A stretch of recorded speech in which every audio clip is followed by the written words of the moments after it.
அகிலாண்ட கோடி பிரம்மாண்ட நாயகன் அந்த சிவபெருமான் பல்வேறு ஆலயங்களிலே பல்வேறு பெயர்களிலே அமர்ந்து அருள்பாலித்துக் கொண்டிருக்கிறார். வைத்தீஸ்வரன் கோயிலிலே வைத்தியநாத சுவாமியாக அமர்ந்து நோய்களை தீர்த்து வைக்கும் பெருமானாக அருள் புரிகிறார். அதை போலவே ஸ்ரீவில்லிபுத்தூர் அருகில் உள்ள மடவார் விளாகம் என்ற ஊரில் அமைந்துள்ள ஆலயத்திலே வைத்தியநாத சுவாமியாக அருள் புரிகிறார் அந்த இறைவன்.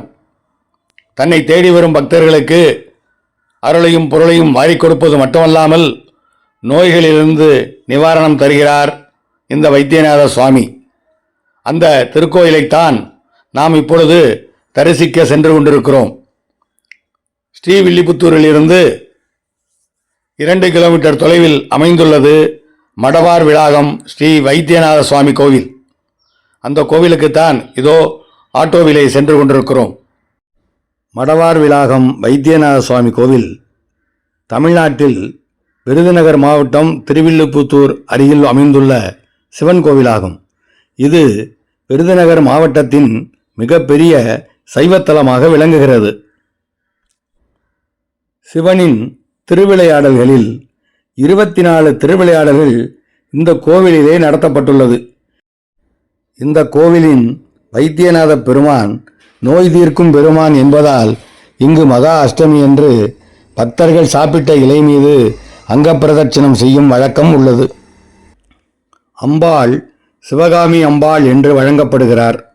இந்த தலவிருட்சம் வன்னிமரமாகும். சிவகங்கை தீர்த்தம் இங்கு மிகவும் புகழ்பெற்றது. இந்த கோவில் 500 முதல் 1000 வருடங்களுக்கு முன் உள்ள கோவில் என்று சொல்லப்படுகிறது. ஒவ்வொரு ஆண்டும் பங்குனி மாதம் முதல் 3 நாட்கள் காலை சூரியனின் கதிர்கள் மூலவர் வைத்தியநாதர் மீது படக்கூடிய சிறப்புடையது இந்த ஆலயம்.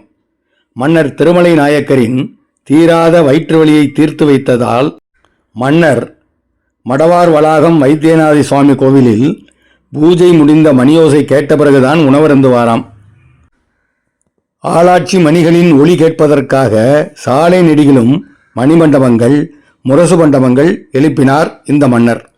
கோவிலின் தல வரலாற்றிலும் இது குறிப்பிடப்பட்டுள்ளது. பக்தர்களின் துன்பங்களை போக்கி நல்வாழ்வை அருளும் வைத்தியநாத சுவாமி பக்தர்களின் நோய்களை நீக்கி அருளும் பெருமானாகவும் இங்கே குடிகொண்டிருக்கிறார். இந்த மடவார் விளாகம் திருக்கோவிலின் தல வரலாறு என்னவென்று பார்ப்போமா? ஒரு ஏழை தம்பதியினர் குழந்தை வேண்டுமென சிவனிடம் வேண்ட அவர்கள் மீது கருணை கொண்ட சிவனின் அருளால் அந்த பெண் கருவுற்றாள். மகப்பேறு காலம் நெருங்கியது. உதவிக்கு வருவதாக இருந்த அவளது தாய் வராததால் அந்த பெண் தன் தாயின் இருப்பிடம் நோக்கி தனியே சென்றாள். சிறிது தொலைவு சென்றதும் அவளுக்கு வழி கண்டது. உதவி செய்ய யாரும் அருகில் இல்லை. தன்னை காக்கும்படி அவள் ஈசனை வேண்ட ஈசன் அவளது தாயின் உருவில் வந்து அவளுக்கு உதவினார். குழந்தையும் சுகமாக பிறந்தது. விரலால் பூமியில் கீறி நீரை வரவழைத்து அவளை அருந்தச் செய்து அந்த நீரே அவளுக்கு மருந்து என்றும் கூறினார். நீரை அருந்தியவள் நிமிர்ந்து பார்த்தபோது அங்கு யாரும் இருக்கவில்லை. அப்போது அவளது தாய் ஓடோடி வந்து கொண்டிருந்தாள். யாருமே இல்லாத இடத்தில் தனது பெண் சுகமாக குழந்தையை பெற்று எடுத்ததைக் கண்டு வியந்தாள். ஈசன் சிவகாமி அம்மையுடன் காளை வாகனத்தில் தோன்றி அவள் தன்னிடம் கொண்ட பக்தியின் காரணமாகத்தான் அவளுக்கு வந்து உதவியதாகவும் அவளது தாகத்திற்கும் காயத்திற்கும் மருந்தாக அமைந்த அவ்விடத்து தீர்த்தம் காயக்குடி ஆறு என அழைக்கப்படும் எனவும் அவ்வாற்றில் மூழ்கி எழுந்து ஈசனை வழிபடுவோரின் நோய்கள் விலகும் எனவும் கூறி மறைந்தார். மதுரை வணிகர்கள் மதுரையிலிருந்து கேரளத்திற்கு இந்த தலம் வழியாகத்தான் செல்வார்கள். முத்து ஆடைகள் ஆபரணங்களை மதுரையிலிருந்து எடுத்துச் சென்று கேரளத்திலே விட்டுவிட்டு திரும்பும்போது அங்கிருந்து மிளகு வாசனை பொருட்களை வாங்கி வருவார்கள். ஒருமுறை அவ்வாறு வண்டிகளிலே மிளகு மூட்டைகளை ஏற்றி வந்தபோது மதுரைக்குள் நுழையும் முன் வரி செலுத்தாமல் தப்பிப்பதற்காக மூட்டைகளில் இருப்பது உளுந்து என அதிகாரியிடம் பொய் சொல்லி ஏமாற்றி நுழைந்தார்கள். இருப்பிடம் சென்று பார்த்தபோது அத்தனை மூட்டைகளிலும் உண்மையாகவே உளுந்தாகவே இருந்தது. செய்த தவறை உணர்ந்த வணிகர்கள் மதுரை சொக்கநாதரிடம் சென்று தமது பாவச் செயலுக்கு மன்னிப்பு வேண்ட அவரோ மடவார் விலாகம் வைத்தியநாத சுவாமியிடம் சென்று முறையிடுமாறு கூறினார். அவ்வண்ணமே அவர்களும் வேண்டி தங்கள் பாவத்திலிருந்து மீண்டனர் என்பதும் இத்தலம் குறித்ததொரு மரபு வரலாறு. இந்த தலத்துக்கு மடவார் விலாகம் என்று பெயர் வர காரணம் என்னவென்று தெரிந்து கொள்வோம். ஆடல் பாடல்களில் சிறந்த இரு பெண்கள், அவர்களை மடவார் என்று சொல்லுவார்கள். இந்த தலத்திலே தங்களது ஆடல் பாடல்கள் மூலம் இறைவனுக்கு தொண்டு செய்து வாழ்ந்து வந்தனர். அவர்களுக்கு பொருளும் இருக்க வீடும் கிடைக்கச் செய்து அருளிய திருவிளையாடல் நிகழ்த்திய தலம் வளாகம் இது என்பதால் மடவார் வளாகம் என அழைக்கப்படுகிறது என்ற வரலாறும் உள்ளது. இந்த கோவிலில் உள்ள சித்தாமிர்த குளம் அல்லது சிவகங்கை தீர்த்தம் புனித நீர் நோய் தீர்க்கும் விளைவுகளை கொண்டிருப்பதாக நம்பப்படுகிறது. மேலும் இங்கு புனித நீராடினால் அனைத்து நோய்களும் குணமாகும் என்றும் நம்பப்படுகிறது. இதுதான் புகழ்பெற்ற அந்த சிவகங்கை தீர்த்தம். கோவிலின் அருகிலேயே மிக பெரிதாக அமைந்திருக்கிறது. ஒரு பிள்ளையார் சன்னதியும் அமைந்திருக்கிறது. வயிறு சம்பந்தப்பட்ட நோய்கள் மற்றும் கர்ப்பம் சம்பந்தப்பட்ட நோய்களை தீர்க்கும் தலமாக இந்த மடவார் வளாகம் திருக்கோவில் விளங்குகிறது. இந்த தலத்தில் அருளும் சிவனையும் சக்தியையும் வணங்கிட நிச்சயமாக சுகப்பிரசவம் நடக்கும் என்று அங்கே உள்ளவர்கள் கூறுகிறார்கள். இதைப்போல பல பேருக்கு நடந்திருக்கிறது என்றும் சொல்கிறார்கள்.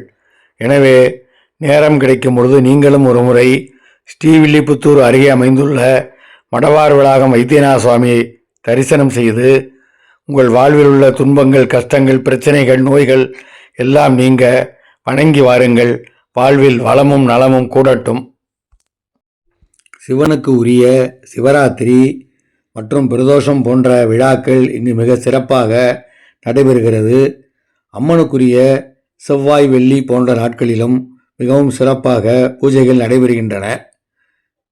காலை 6 மணி முதல் 12 மணி வரையும், மாலை 4 மணி முதல் இரவு 8 மணி வரையும் இந்த ஆலயம் திறந்திருக்கும்.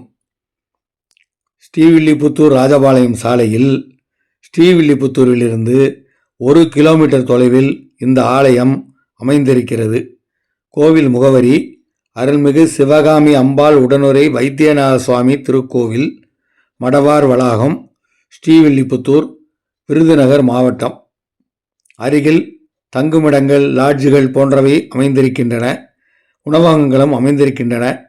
வாய்ப்பு கிடைத்தவர் ஒரு முறை அவசியம் சென்று வைத்தியநாத சுவாமியை தரிசனம் செய்து வாருங்கள். வாழ்வில் வளமும் நலமும் கூடட்டும். உங்களுடைய பிரச்சனைகளெல்லாம் தீர வேண்டுமென்று, நோய்களெல்லாம் தீர வேண்டுமென்று ஞானபாரதம் யூடியூப் சேனல் உங்களை வாழ்த்துகிறது, மனமாற பிரார்த்தனை செய்கிறது. அவசியம் வாய்ப்பு கிடைக்கும் அன்பர்கள் மடவார் வளாகம் சென்று வைத்தியநாத சுவாமியையும் சிவகாமி அம்பாளையும் தரிசனம் செய்து வாருங்கள்.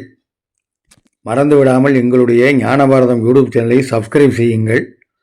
நீங்கள் சப்ஸ்கிரைப் செய்துவிட்டால் நாங்கள் போடக்கூடிய இதை போன்ற பயனுள்ள ஆலயங்களை பற்றிய தகவல்கள், மகா பெரியவர் பற்றிய பதிவுகள், சித்தர்களுடைய ஜீவசமாதிகள் பற்றிய பதிவுகள், நம்முடைய இந்து பண்டிகைகள் பற்றிய பதிவுகள் எல்லாம் உங்களுக்கு வந்து சேரும். எனவே மறந்துவிடாமல் ஞானபாரதம் யூடியூப் சேனலை சப்ஸ்கிரைப் செய்யுங்கள். பக்கத்திலே ஒரு பெல் பட்டன் இருக்கும், அதையும் கிளிக் செய்யுங்கள். எங்களுடைய ஞானபாரதம் போடக்கூடிய அவ்வளவு பதிவுகளும் உங்களை வந்து சேரும். வாழ்க வளமுடன், வாழ்க வையகம். ஜெய ஜெய சங்கர.